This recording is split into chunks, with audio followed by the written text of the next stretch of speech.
Segera tunaikan salat di awal waktu, sebab awal waktu merupakan keridhaan Allah dan akhir waktu adalah ampunan Allah. Akhir waktu ini bisa hukumnya makruh, bisa hukumnya haram. Kalau kita sembahyang sudah mipit, kalau sudah umpamanya asar itu sudah kekuning-kuningan hari, sudah pukul 6 barat sembahyang asar, itu hukumnya makruh. Tapi kalau sudah sembahyang ini kada muat lagi daripada waktunya, nah itu sembahyang di waktu yang haram. Misalnya karena kesibukan nang apakah, lalu sembahyang zuhur tak pukul 3 seperempat, hanya sarakaat bang orang asar. Nah berarti kita menempatkan waktu zuhur di waktu yang diharamkan oleh agama.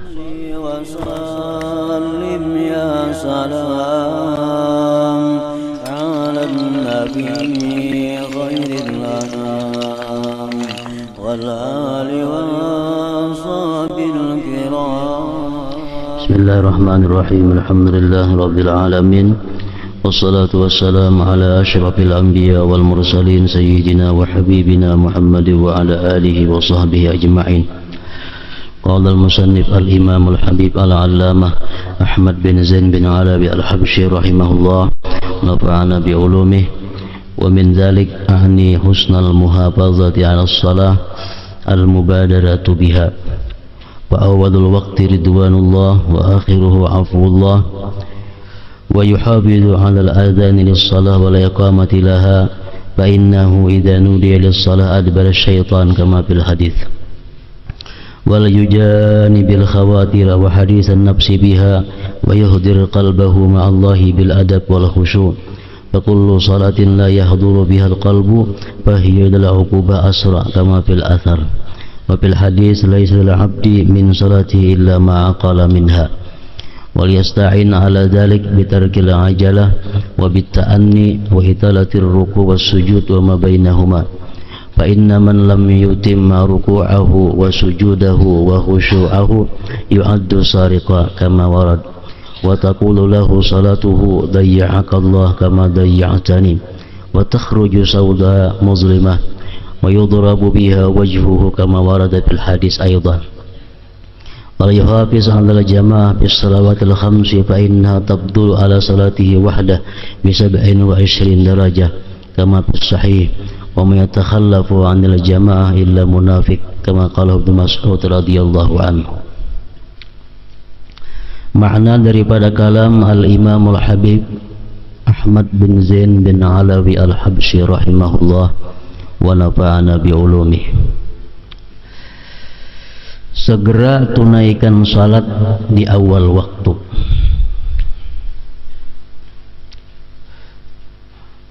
Maksudnya salat 5 waktu. Sebab awal waktu merupakan keridhaan Allah dan akhir waktu adalah ampunan Allah.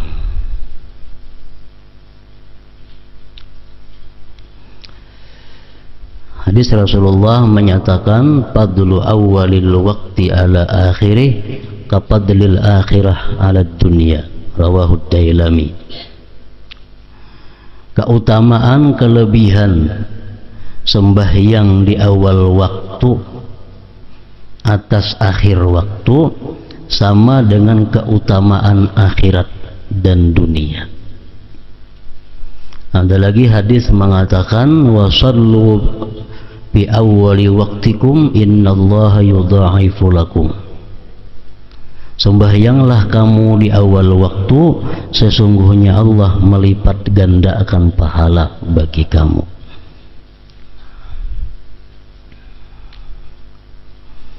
Awal waktu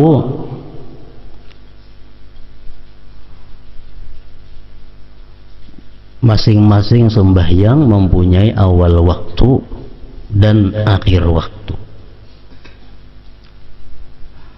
Dan sembahyang yang di awal waktu itu adalah kira-kira inya orang dahulu kadada memakai jam, Jadi diperkirakan sembahyang kita itu berada di awal waktu, kira-kira kadarnya, lawasnya orang azan. Orang azan, lalu kita makan, minum, qadha hajat, berpakaian, bersuci, hanya sembahyang umpamanya, itu masih berada di dalam awal waktu. Jadi pengertian awal waktu itu bukan artinya sembahyang itu tepat, umpamanya zuhur jam 12:04 di situ mulai sembahyang, bukan itu maksudnya.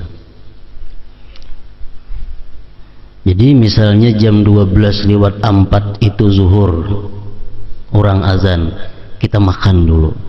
Untuk makan minum, untuk minum qadha hajat, untuk qadha hajat berwudu, untuk berwudu berpakaian, hanya sembahyang, itu masih dalam awal waktu. Masih dalam awal waktu.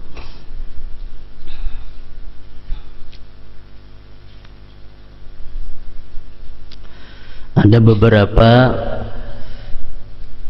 yang perlu diketahui mengenai awal waktu itu. Yang pertama, waktu zuhur. Waktu zuhur itu awal waktunya adalah mulai tergelincir matahari. Matahari itu tepat berada di tengah, ngarannya istiwa, itu biasanya pukul 12. Nah, di saat pukul 12 siang itu kadadah hembayang. Kadadah hembayang. Itu ngarannya waktu istiwa. Kemudian timbul ada hembayang sedikit, walaupun sesinti umpamanya, itu berarti sudah masuk awal waktu zuhur. Jadi mengetahui awal waktu zuhur bisa dengan demikian, melihat matahari. Jadi misalnya kita tajak tungkat nang tegak, jangan miring, tajak tungkat, kayaknya jam 12 tungkat tuh kada bahembayang karena matahari pas di tengah-tengah. Kayaknya kemudian ada timbul hembayang sedikit, misalnya tungkat yang kita tajak itu 10 sinti tingginya, ada kena hembayang sedikit walaupun setengah sinti, itu sudah masuk waktu zuhur. Awal waktu asar, mengetahui awal waktu asar. Jadi misalnya kita tajak tungkat nang kita tajak itu semitir tingginya, tegak. Karena bila sudah hembayang itu lebih daripada semitir, walaupun sedikit lebihnya, berarti waktu asar sudah masuk. Itu ngarannya awal waktu. Nah, sembahyang maghrib itu dimulai dengan tenggelamnya matahari. Tenggelam matahari maksudnya tenggelam sebagian matahari. Kalau tenggelam hanya sepanggal, belum masuk waktu maghrib. Kalau sudah sebagian matahari tenggelam, hanya itu masuk waktu maghrib. Waktu isya itu masuk dengan hilangnya cahaya kemirah-mirahan di ufuk situ. Sedangkan sembahyang subuh itu mulai awal waktunya adalah sejak terbit fajar shadiq. Nah, jadi mengetahui waktu sembahyang yang pertama caranya dengan demikian tadi. Kan demikian langsung ngarannya itu. Yang kedua, cara mengetahui waktu sembahyang itu bisa dengan ijtihad. Artinya kita ijtihad dengan kebiasaan kita. Ini sudah orang punya kebiasaan. Umpamanya inya punya kebiasaan, kalau imbah sembahyang zuhur itu inya mengaji Quran 4 juz biasa asar masuk, itu sudah kebiasaan. Imba zuhur mengaji 4 juz asar atau kena hari, itu sudah kebiasaannya. Nah itu kawa diulah patukan. Andai kata suatu hari mendung kadada matahari, kata kawa kita mengiti hambayang, nah itihi kebiasaan kita. Ini sekarang aku mengaji sudah 4 juz, sedangkan hari-hari dahulu bila 4 juz ini aku mengaji berarti sudah asar. Nah boleh kita pegang itu untuk melaksanakan sembahyang asar, itu nang wirid. Boleh juga diulah alamat itu gawian, umpamanya tukang jahit. Tukang jahit ini biasa kalau yang bersembahyang zuhur, aku bila tuntung menjahit selawar colok asar toh.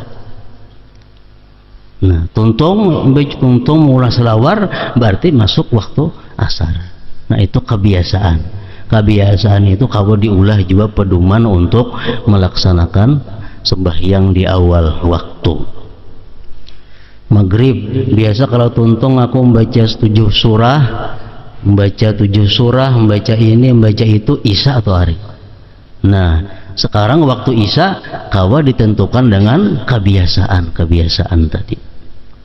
Itu cara yang kedua untuk mengetahui awal waktu.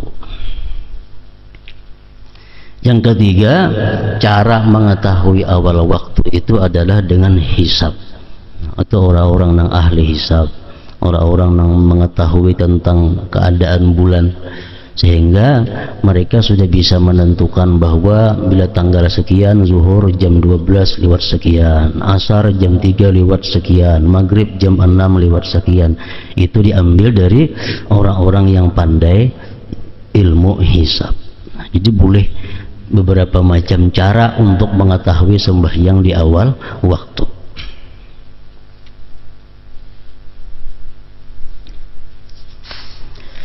Segera tunaikan salat di awal waktu, sebab awal waktu merupakan keridhaan Allah dan akhir waktu adalah ampunan Allah. Akhir waktu ini bisa hukumnya makruh, bisa hukumnya haram. Kalau kita sembahyang sudah mipit, kalau sudah umpamanya asar itu sudah kekuning-kuningan hari, sudah pukul 6 parak sembahyang asar, itu hukumnya makruh. Tapi kalau sudah sembahyang ini kada muat lagi daripada waktunya, nah itu sembahyang di waktu yang haram. Misalnya karena kesibukan yang apakah, lalu sembahyang zuhur tak pukul 3 seperempat, hanya sarakaat bang orang asar. Nah berarti kita menempatkan waktu zuhur di waktu yang diharamkan oleh agama. Jadi awal waktu keridhaan daripada Allah.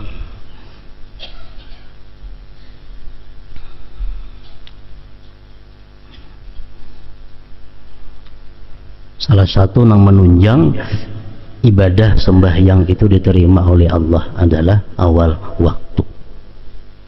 Di samping lagi sembahyang berjamaah. Sembahyang orang ini kada kakaruan bujur sembahyangnya. Tapi ini sembahyang di awal waktu itu ada pertimbangan oleh Tuhan, bisa diterima sembahyangnya. Karena ini menempatkan sembahyang di waktu yang diridhai oleh Allah Subhanahu wa Ta'ala. Nah, jadi kalau kita umpamanya sembahyang, contohnya bini-bini, ibu-ibu nang sembahyang kada terbiasa berjamaah, sembahyangnya sorangan di rumah, sudah kada dapat pahala jamaah, gantiannya usahakan sembahyang itu di awal waktu, karena itu keridhaan Allah. Sudah berjamaah kada, sembahyang zuhur pukul 2.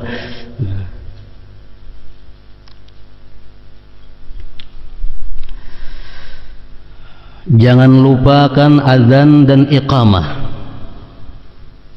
sebab syaitan akan lari menjauhi jika diserukan azan, sebagaimana terdapat dalam sebuah hadis. Ini untuk laki-laki. Kalau sembahyang baik berjamaah atau surangan, jangan ditinggalkan azan dan qamat. Kalau bini-bini cukup azan, cukup qamat, kada boleh azan. Jadi bini-bini sebaiknya sembahyang surangan atau sembahyang berjamaah itu yang dibolehkan hanya iqamah. Azan itu kada boleh, karena itu khusus untuk laki-laki. Nah, sembahyang kita memakai azan sebelumnya, kemudian qamat, itu pun juga menunjang untuk diterima oleh Allah Subhanahu wa ta'ala sembahyang kita. Itu pun merupakan pelengkap penyempurna sembahyang. Dalam satu hadis disebutkan bahwa Allah Subhanahu wa ta'ala mengagungkan, Allah sangat menghargai ada seorang laki-laki di tengah hutan. Dia sembahyang dengan azan dan qamat. Lalu Allah bersuruh, wahai malaikat-malaikatku, itu lihat laki-laki nang di gunung tuh. Lihat laki-laki nang di hutan, nya sembahyang sendirian di tengah-tengah ternaknya, di tengah-tengah perkebunannya. Dia sembahyang surangan, azan, qamat, karena dia takut kepadaku. Maka aku umumkan kepada kalian, hai malaikat, bahwa aku mengampuni segala dosa-dosanya dan aku masukkan dia nanti ke dalam surgaku. Ini fadilat keutamaan orang yang sembahyang azan dan qamat sebelumnya. Namun bini-bini cukup qamat tadi.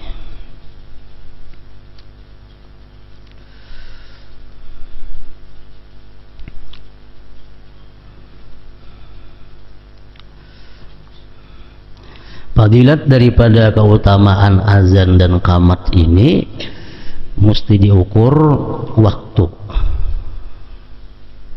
Kalau kita sembahyang azan sebelumnya, qamat, kita ukur waktu kita cukup kada. Amun anggaran waktu kada cukup, kada boleh azan lawan qamat itu. Misalnya kita bangun guring subuh pukul 6 kurang 5. Lagi 5 menit habis waktu subuh. Baudu amun azan lawan qamat habis saya lagi. Kada boleh beazan baqamat, langsung kepada sembahyang fardunya. Sebab syaitan akan lari menjauhi jika diserukan azan, sebagaimana terdapat dalam sebuah hadis. Jauhi segala bentuk bisikan hati dan percakapan hati. Hadisun nafsi ngarannya. Lakukan salat dengan khusyuk, sebab salat yang tidak khusyuk akan lebih cepat menuju siksa Allah. Disebutkan dalam hadis, laisa lil abdi min salatihi illa ma'aqala minha. Seorang hamba tidak akan memperoleh pahala salat kecuali dari bagian yang ia mengerti, sadari. Hadis lain mengatakan, innal abda la yusallis salah la yuktabu lahu sudusuha wa la ushruha wa innama yuktabu lil abdi min salatihi ma aqala minha. Hadis mengatakan seorang hamba itu sembahyang tidak ditulis 1/6-nya, tidak ditulis 1/10-nya, hanya saja ditulis sembahyang itu bagi seorang hamba yang mana dia sadar dalam sembahyang itu, yang mana dia ingat kepada Allah di dalam sembahyang itu. Imam Hasanul Basri mengatakan orang yang sembahyang kada khusyuk itu bahwa dia sangat cepat mendapatkan siksa Allah Subhanahu wa ta'ala. Berapa banyak orang yang sembahyang namun tidak ada bagian dari sembahyangnya kecuali susah payah. Sebabnya kenapa? Karena dia lalai di dalam sembahyangnya itu. Maksudnya lupa, kada khusyuk dalam sembahyang.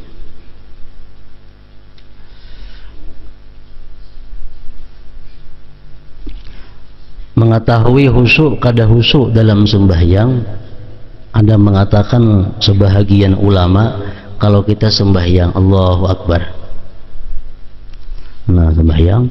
Kemudian ada di sebelah kita sembahyang, Allahu Akbar. Kalau kita hendak mengetahui siapa sebelahku nih, berarti kada khusyuk tuh. Nah, kalau kita sembahyang tuh khusyuk, kita kada tahu sebelah kita nih siapa sembahyang, pulan atau pulan kada tahu. Namun kita sembahyang Allahu Akbar, datang orang di higa, Allahu Akbar. Oh, di hati siapa di higa nih? Nah, itu sudah kada khusyuk lagi ngarannya. Hendak mengetahui orang nang di higa lagi menyirit. Nah, menyirit.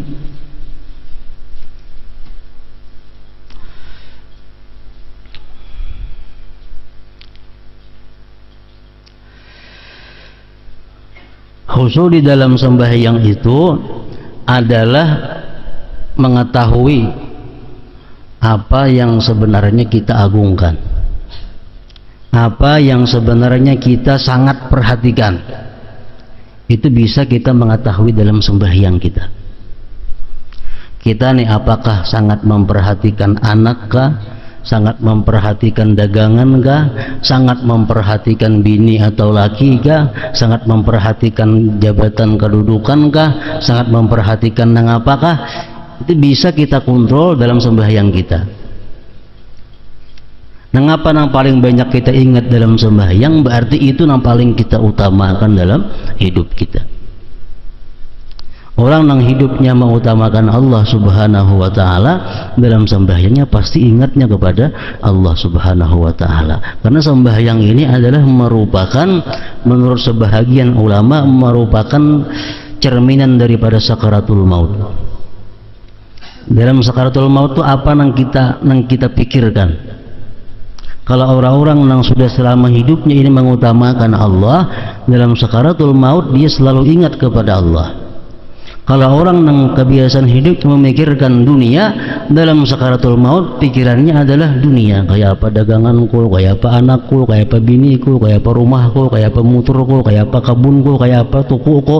Nah, itu dalam sakaratul maut itu pikiran-pikiran orang yang hubud dunia. Kalau orang yang cinta kepada Allah, dalam sakaratul maut itu pikirannya adalah menuju kepada Allah. Sama dengan sembahyang.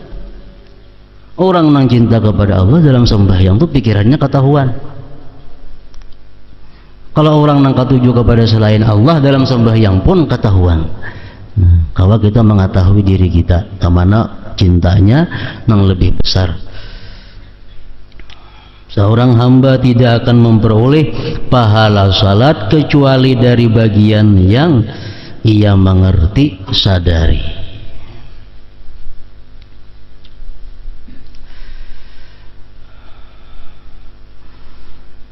Agar dapat khusyuk dan memahami apa yang sedang dibaca, maka laksanakanlah salat dengan perlahan. Dengan perlahan.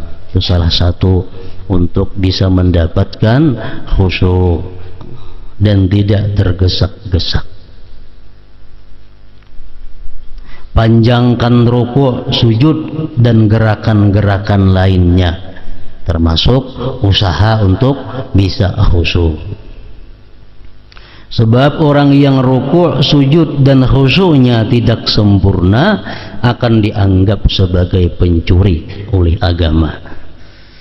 Sebagaimana telah diriwayatkan dalam sebuah hadis menyatakan bahwa tahukah kalian orang yang namanya pencuri itu? Orang yang mencuri itu adalah orang yang mencuri dalam sembahyangnya. Rukuk sujudnya kada biris, khusyuknya kada biris.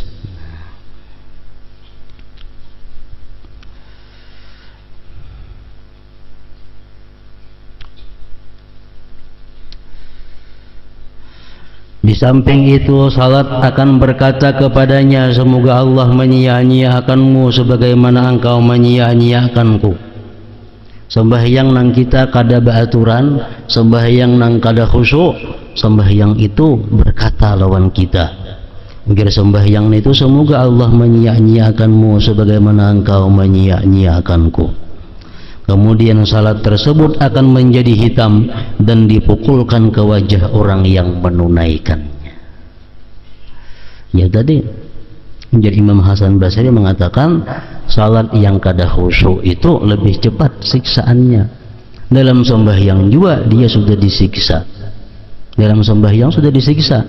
Sembahyang itu dibentuk menjadi sesuatu nang hitam, kemudian dipukulkan ke wajah orang nang sembahyangnya kada khusyuk tadi. Di Quran mengatakan wa innaha lakabirah illa 'alal khashi'in. Sembahyang itu berat kecuali orang-orang yang khusyuk. Sembahyang itu susah payah kecuali orang-orang yang khusyuk. Nah, orang-orang yang khusyuk itulah orang nang kada berat, nang kada susah payah melakukan sembahyang.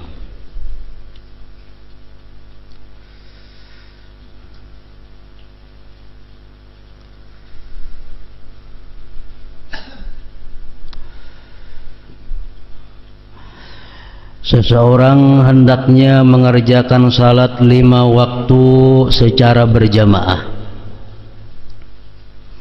Sebab salat berjamaah 27 derajat lebih utama daripada salat sendirian. Salat berjamaah ini menurut pendapat yang muhtamad di kalangan ulama mazhab Syafi'iyah itu adalah hukumnya fardu kifayah. Sembahyang berjamaah itu fardu kifayah. Artinya dalam satu kampung itu mesti ada orang sembahyang berjamaah dengan sekira-kira timbul syiar Islam. Amunnya di tiap di sekampungan tuh orang berjamaah dalam rumah-rumah aja. Di sini seperanakan berjamaah, sini seperanakan berjamaah, sehingga langgar kosong tetap kada gugur kefarduan berjamaah itu. Jadi sembahyang berjamaah itu fardu kifayah dan dilaksanakan di suatu tempat, nang di tempat itu timbul syiar Islam.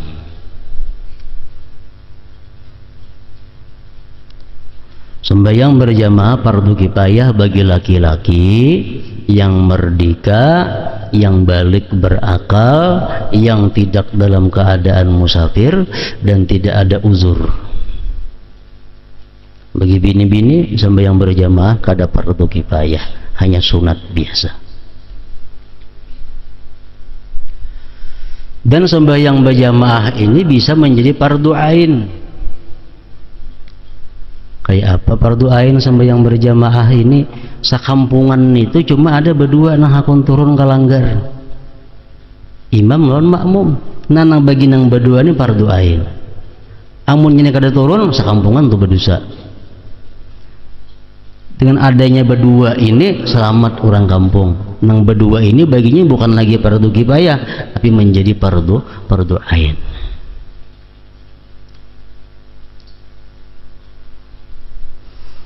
Jadi sembahyang berjamaah itu hukumnya ada fardu ain macam tadi. Sembahyang Jumat fardu ain. Ada berjamaah hukumnya sunat bagi perempuan-perempuan. Ada sembahyang itu berjamaah hukumnya boleh. Seperti sembahyang berjamaah, sembahyang sunat nang kada diperintahkan berjamaah itu boleh.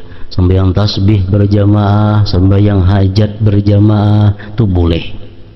Kada sunat, kada fardu kifayah. Ada lagi sembahyang berjamaah ini makruh hukumnya. Makruh hukumnya itu kalau si imam itu orang-orang yang punya i'tiqad bid'ah. I'tiqad bid'ah. Nah itu makruh. Nang kelima sembahyang berjamaah itu bisa hukumnya haram. Nang haram ini adalah kalau kita sembahyang berjamaah kita kehabisan waktu. Kalau kita sembahyang sorangan dalam waktu, nah kita ada boleh sembahyang berjamaah. Jadi sembahyang berjamaah itu pada dasarnya hukumnya adalah fardu kifayah bagi laki-laki nang balik berakal, merdeka, nang kada musafir dan kada uzur.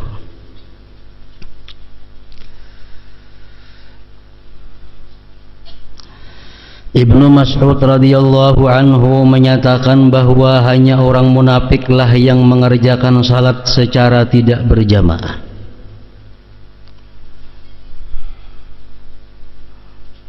Di Madinah dahulu di zaman Rasulullah, di zaman para khulafaur rasyidin, kada sulit membedakan orang munafik dan orang yang beriman. mereka membedakan di sembahyang isya dan subuh. Karena orang munafik itu kada kawa berjamaah subuh lawan isya, maghrib kawa turunan. Kalau sudah isya sedikit saja kawa lagi nang turun, kalau sudah subuh kada ada sama sekali. Nah, jadi Ibnu Mas'ud ini mengatakan bahwa hanya orang munafiklah yang mengerjakan salat secara tidak berjamaah. Hadis Rasulullah mengatakan, man sami'an nida falam yujib fala salatalah illa min uzrin wa may yatakhallafu anha illa munafiqun ma'lumun nifaq. Siapa yang mendengar azan kemudian dia tidak ikut salat berjamaah,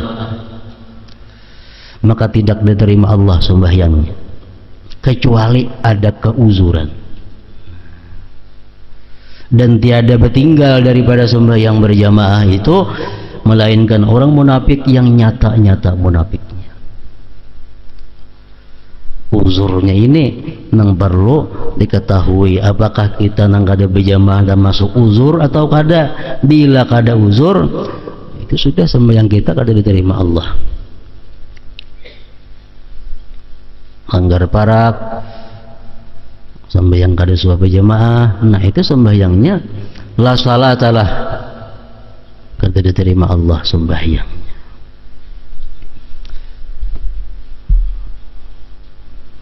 Uzur jamaah banyak yang menyebabkan kita boleh kada ke masjid, boleh kita kada halanggar. Bila kita ada uzur jamaah ini, kada dimasukkan kita dalam golongan orang-orang nang kada berjamaah. Oleh ulama-ulama fikih disimpulkan, pertama kita boleh kada sembahyang halanggar ke masjid hujan harinya. Mun ada payung bang, mun hujannya labat benar lawan ribut-ributnya, uzur juga, payung ada tahan juga. Nah, kalau hujannya rintik, payung ada, itu kada uzur. Yang kedua, uzur jamaah itu nang boleh kita kada berjamaah. Masalahnya kalau kita kada ada uzur, kita sembahyang sorangan kada diterima Allah, walaupun gugur kewajiban kita. Walaupun kita kada dituntut lagi, cuma nilainya sembahyang kita kada ada, kecuali uzur. Hujan, angin ribut di malam hari. Kalau siang angin ribut masih kada menggugurkan. Bersangatan licak benar hendak ke masjid ke langgar, bisa dangsar macam-macam lah, itu sudah uzur. Bersangatan panas dan dingin, ini orang nang di daerah nang musim panas luar biasa panasnya, musim dingin luar biasa dinginnya. Bersangatan lapar dan haus, sedangkan di hadapan ada makanan dan minuman. Orang ini lapar banget sudah, makanannya ada di hadapan, ini boleh kada sembahyang berjamaah. Amun lapar makanannya kada ada juga, kada diuzurkan meninggalkan jamaah. Sakit ini nang kadang-kadang sakit sedikit asa ujur juga jamaah. Nah, ukuran sakitnya itu adalah ukurannya, kalau aku sembahyang sorangan sakitnya aku kawa aja husuk. Jadi kalau sudah berjamaah aku kada kawa, terganggu, sakit kepala macam-macam. Nah, itu sudah uzur ngarannya jamaah. Sakit menyebabkan kita kada dituntut sembahyang berjamaah kalau sakit ini mengakibatkan kita kada kawa husuk sembahyang berjamaah, atau sakit ini kada kawa kita mendatangi tempat jamaah, itu uzur. Masyaqqatu maradin, musakkatnya garing.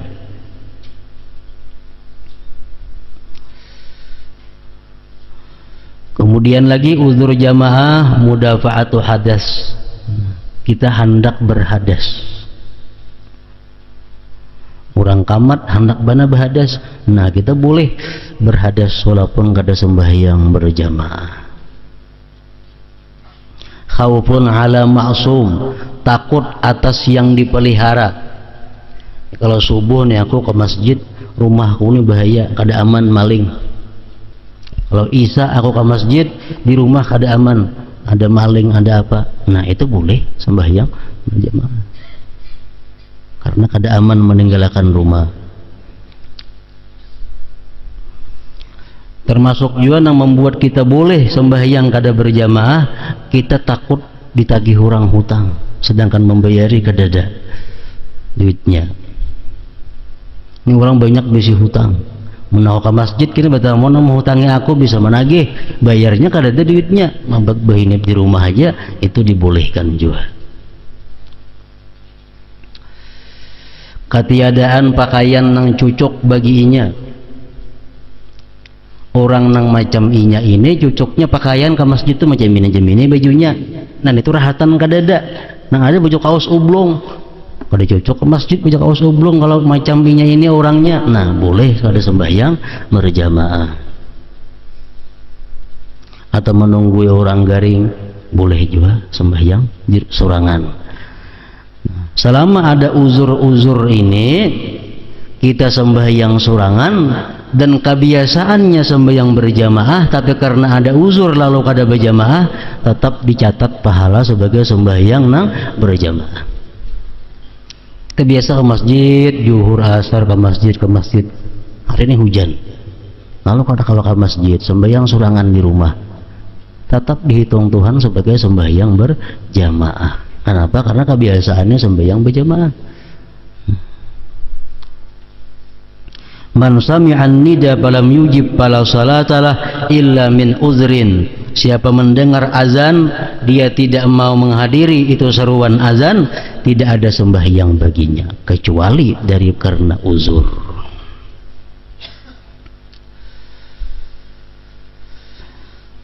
Rasulullah sallallahu alaihi wasallam bersabda, ala adullukum ala ma yamhullahu bil khataya wa yarfa'u bihi darajat, isbagul wudu' ala al makarih wa kathratul khuta' ila al masajid wa intidharus salah ba'da salah fadzalikumur ribat.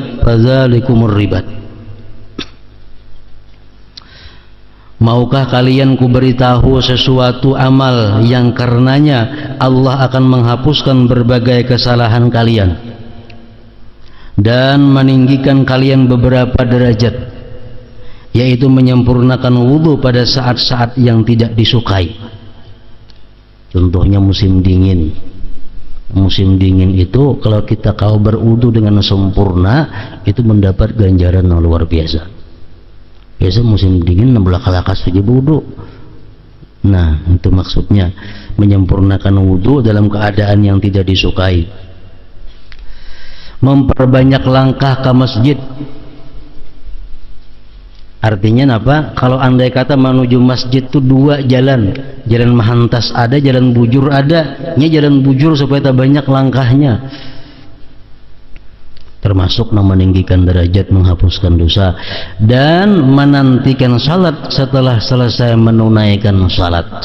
Itulah jihad, itulah jihad. Misalnya maghrib berjamaah, begana di masjid, begana di langgar, menunggu isya. Nah itu namanya intidharus shalah. Selama kita menunggu sembahyang itu berapa jelawasnya, itu pahalanya sama lawan kita sembahyang. Selama kita kada berhadas. Hadis riwayat Tirmidzi, Malik dan Ibnu Majah. Innakum lan tazalu fi salatin man tazartumus salah. Sesungguhnya kalian dianggap salat selama kalian masih menunggu salat. Hadis riwayat Bukhari, Muslim, Ahmad dan Ibnu Majah. Inna bikulli khatwatin ila shalah takfira sayyi'ah aw katba hasanah wa raf'a darajah. Sesungguhnya setiap langkah kaki menuju salat merupakan penghapus kejahatan atau catatan kebajikan dan kenaikan derajat. Rawahu Bukhari, Muslim, Abu Daud dan Ahmad. Di samping itu hendaknya dia berusaha mendapatkan saf awal, Karena orang sembahyang di saf awal itu adalah merupakan termasuk di dalam doanya Rasulullah. Rasulullah mendoakan orang-orang yang sembahyang di saf awal. Dan meluruskannya saf yang lurus akan menyempurnakan salat berjamaah.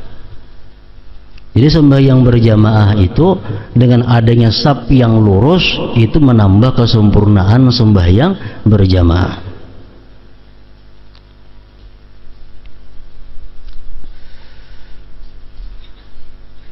Jadi saf awal, saf nang pertama itu adalah saf nang paling utama di dalam sembahyang berjamaah. Dan itu kadang kalau ditandingi oleh saf nang berikutnya. Saf pertama, walaupun kita berandak di sebelah kiri imam, walaupun kita berandak jauh daripada imam, tetap lebih baik saf pertama daripada saf kedua, walaupun saf kedua itu parak lawan imam, walaupun saf kedua kita mendengar bacaan imam, walaupun saf kedua kita melihat gerak-gerik imam, tapi saf kedua andaknya lebih baik saf pertama, walaupun jauh dari imam, walaupun kadang mendengar suara imam.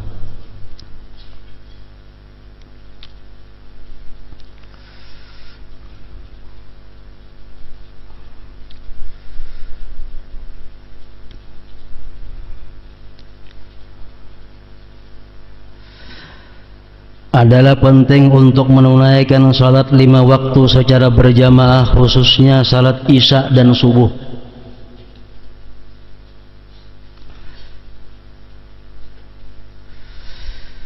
Barang siapa menunaikan salat isya berjamaah, maka ia seperti beribadah separuh malam.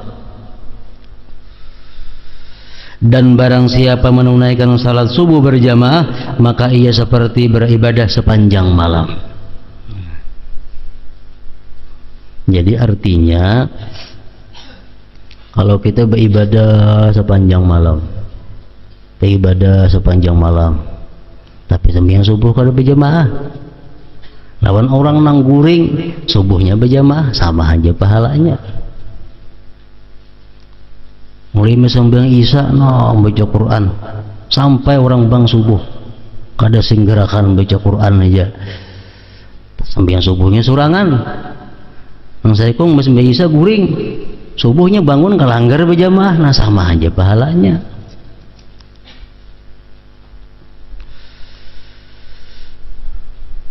Barang siapa menunaikan salat subuh berjamaah, maka ia seperti beribadah sepanjang malam.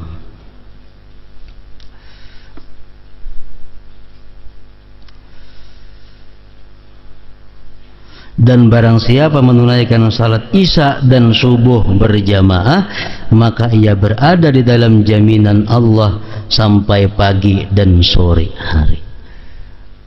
Jadi isyanya berjamaah, subuhnya berjamaah, di samping dapat pahala sama orang beribadah sama lamanan, dan ditambah lagi jaminan khusus dari Allah Subhanahu wa ta'ala. Sebagaimana diriwayatkan dalam hadis pula, jika keutamaan salat berjamaah seperti tersebut di atas, maka salat Jumat memiliki keutamaan yang lebih besar lagi. Jumat lebih karena itu fardu ain. Allah Ta'ala mewahyukan, ya ayyuhalladzina amanu idza nudiya lis-salati min yaumil jumu'ati fas'au ila dzikrillah wa zarul bai' dzalikum khairul lakum in kuntum ta'lamun. Wahai orang-orang yang beriman, apabila diseru untuk menunaikan salat pada hari Jumat, maka bersegeralah kalian mengingat Allah dan tinggalkanlah jual beli. Yang demikian itu lebih baik bagi kalian jika kalian mengetahui. Banyak hadis yang menyebutkan keutamaan hari Jumat. Hari Jumat merupakan pemimpin hari lain.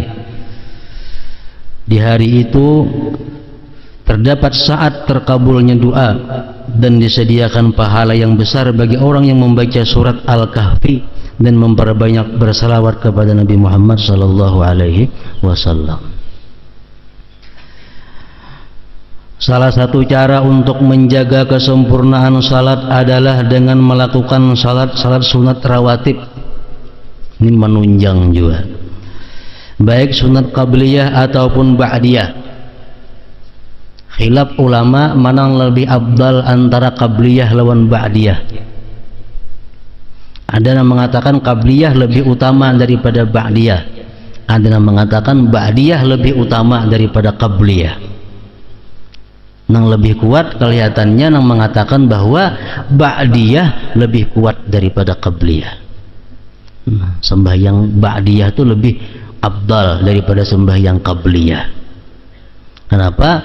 Karena dengan ba'diyah itu menutupi kekurangan-kekurangan yang ada di sembahyang fardunya. Sebagaimana diriwayatkan dalam hadis, salat sunat yang sangat penting antara lain adalah salat witir. Malam yutir palaisa minna. Ujar Nabi, siapa yang kada sembahyang witir bukan termasuk golongan kami. Makanya sebagian ulama ada mengatakan bahwa salat witir itu hukumnya wajib, daripada saking kuatnya sunat sembahyang witir itu. Salat hari raya Idul Fitri dan Idul Adha, salat gerhana bulan dan gerhana matahari, salat istisqa minta hujan, salat duha, salat di antara maghrib dan isya, serta salat tasbih. Keutamaan salat sunat tersebut di atas telah masyhur. Dan yang paling utama dari semua itu adalah salatul lail, salat sunat di malam hari atau witir tadi. Witir termasuk salat sunat di malam hari.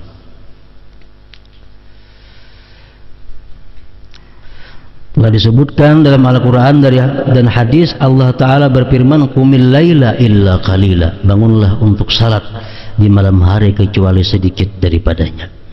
Rasulullah SAW bersabda, alaikum bil qiyamil lail fa innahu da'bus salihin qablakum wa qurbatun ila rabbikum wa maghfaratun lisayyi'at wa manhatun 'anil ismi wa matradatun lidda 'anil jasad.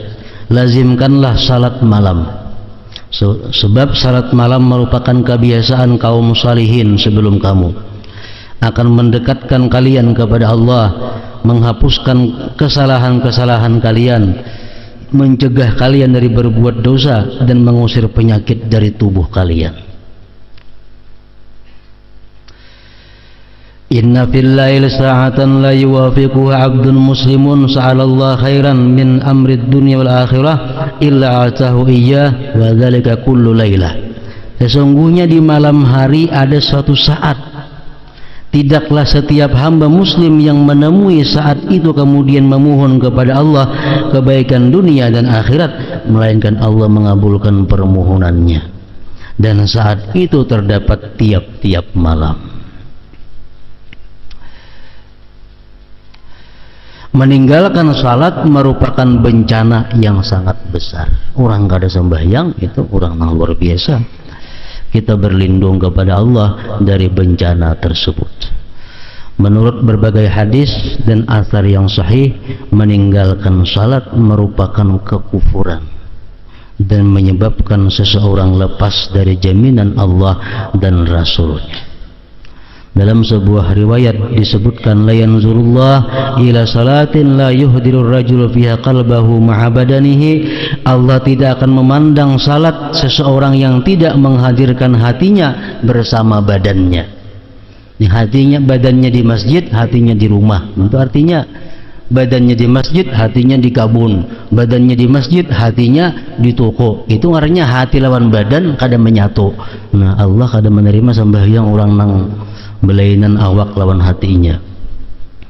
Allah tidak akan memandang salat seseorang yang tidak menghadirkan hatinya bersama badannya. Ibnu Abbas radhiyallahu anhuma berkata, 2 rakaat yang tidak terlalu lama tetapi dikerjakan dengan penuh tafakkur adalah lebih utama daripada salat sepanjang malam dengan hati yang lalai. Jadi artinya nilai hati itu lebih diutamakan Allah daripada nilai anggota tubuh. Sepanjang malam beribadah tapi hati lalai, lawan 2 rakaat tapi hati ingat, Allah memandang nang 2 rakaat itu. Hingga situ dalam sebuah hadis riwayat disebutkan, man alifa masjidan alifahullah.